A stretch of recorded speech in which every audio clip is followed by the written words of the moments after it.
దేవుడు మనల్ని ప్రేమించేవాడు. ఎవ్వరూ నిన్ను ప్రేమించట్లేదని బాధపడుతున్నావా? జీవితాంతం నన్ను ప్రేమిస్తానని వాగ్దానం చేసిన భర్తే నిన్ను వదిలిపెట్టి వెళ్ళిపోయాడా? మా ప్రేమ ఎప్పుడు నీకు తోడుగా ఉంటుందని చెప్పిన వాళ్ళే ఈ రోజు నిన్ను సభ్య సమాజంలో అవమానపరుస్తున్నారా? ఇష్టానుసారం మాట్లాడుతున్నారా?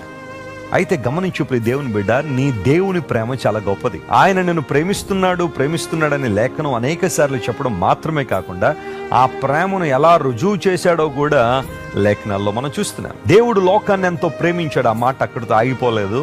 ఆయన అద్వితీయ కుమారునిగా పుట్టిన వాని విశ్వాసం ఉంచువానికి నిత్య జీవాన్ని ఇస్తాను.